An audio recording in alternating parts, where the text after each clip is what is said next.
Much like its predecessor, the endings in Outlast 2 leave you feeling little closure.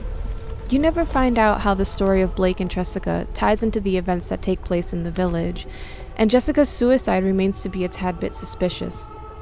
Despite all these loose ends, we can still use all the evidence we have to our advantage and come up with some solid theories. Here are a few of our thoughts on some of the major plot events in Outlast 2. Now, many of you may be wondering how Outlast 2 connects to the first Outlast, and there are a few indicators that do connect the two stories together. During your playthrough, you'll find a document called Old Traveler sticking out of a sleeping bag by the lake. The entry goes into detail about the source of the light you see repeatedly throughout the game. This light is a signal emitted from a nearby radio tower and is used for mind control.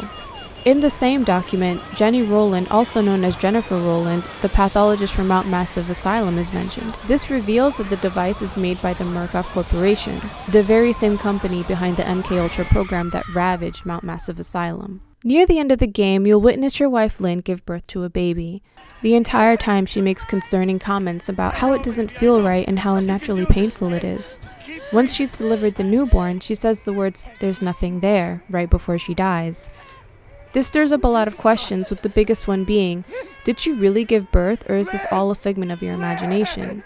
If you played the Whistleblower DLC for the first Outlast, then you might remember a document called Gender Selection in Mount Massive Contractors, which included details about women developing psychosomatic pregnancies when exposed to the morphogenic engine.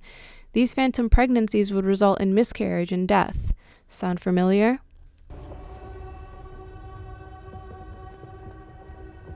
In Outlast 2, you can get one of two outcomes during your playthrough. While the results are nearly identical, something you do during the game will trigger a change in Jessica's appearance. One version of Jessica looks normal with no indication that something terrible has happened to her.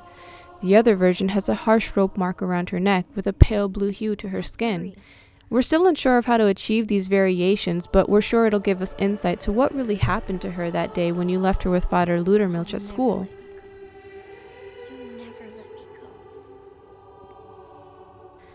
As Blake begins to lose his mind in Outlast 2, we see a few different takes on what happened to Jessica Gray. In one version of the events, you follow Jessica's screams to find her with what appears to be a broken neck as she lays injured on the staircase. In another vision, you find her hanging in the hallway after an apparent suicide at Blake's old Catholic school.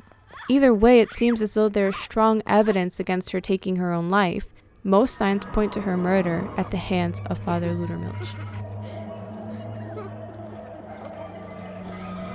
I don't know what you think you saw.